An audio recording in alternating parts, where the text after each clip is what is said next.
इस लॉर्ड आज मैं आपको एक नई बात से आपको प्रभावित करना चाहता हूँ। डॉक्टर पॉल यंगचो की जीवन की गवाही से हम देखेंगे कि बचपन में वो बहुत संघर्ष था। बचपन में ही पॉल यंगचो 1936 में दक्षिण कोरिया के गरीब परिवार में जन्म हुआ। बचपन से ही गरीबी का अभाव, पैसे का अभाव, चीज़ों का अभाव और सारी समस्याओं से जूझ रहा था और एक समय में उसे टीबी हो गया, जो चीज़ से क्षय की बीमारी कहा जाता है, और डॉक्टर ने उसे साफ मना कर दिया था कि तुम नहीं बच पाओगे। परिवार टूट चुका था, पॉल यंगचो का विश्वास टूट चुका था और किसी ने उसे सुना कि किसी ने सुना कि एक मसीह है जिससे हम प्रार्थना करें तो हम चंगे हो सकते हैं, और उसके घर में एक बहन आई और उसने पॉल यंगचो के लिए प्रार्थना की और उसे बताया कि यीशु मसीह जीवित है और तुम्हें चंगा कर सकता है। पॉल यंगचो ने बड़े वो प्रार्थना करने लगा कि प्रभु यदि तू सचमुच में जीवित है तो तू मुझे चंगा कर। और धीरे-धीरे वो प्रार्थना करने लगा और धीरे-धीरे उसका शरीर मजबूत होने लगा।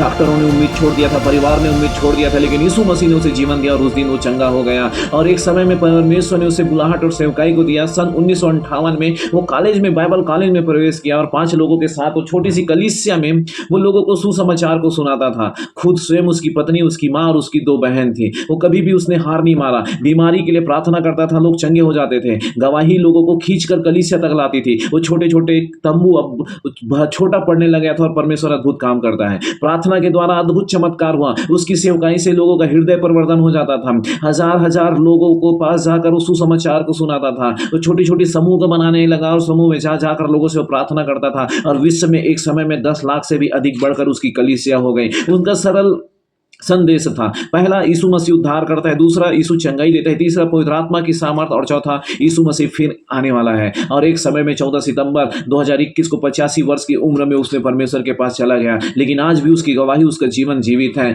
यदि तुम प्रार्थना करोगे तो परमेश्वर असंभव को भी संभव कर देगा। शिक्षा हमारे लिए हमारे दर्द को गवाही में बना देता है। प्रार्थना विश्वास से संभव है। जो गरीब था, जो बीमार था, जो लाचार था, नो युवक जिसे परमेश्वर ने लाखों लोगों की आत्माओं को बचाया। मेरे प्रिय, मैं ये कहना चाहता हूँ कि परमेश्वर आने वाले दिन में आपको भी ऊंचा उठाएगा, आपको भी अद्भुत रीति से इस्तेमाल करेगा। भले आज आप अपने जीवन में निराश हैं, आप अपने जीवन में हताश हैं, आप गरीब हैं, आप बीमारी में हैं, आप निराश हैं, फिक्र ना करें, आप प्रार्थना करें, विश्वास रखें, परमेश्वर अद्भुत करने जा रहा है। जैसे उसने पॉल यंगचो को चुना, वैसे ही आपको चुनकर लाखों आत्माओं को बचाने के लिए परमेश्वर ने आपको चुना है। अपने जीवन में अपने आप को कम ना आके, आप बहुत से बढ़कर बहुत कीमती और बहुत मूल्यवान हो। प्रभु इस गवाही से आपको आशीष दे। सबको जय मसीह की।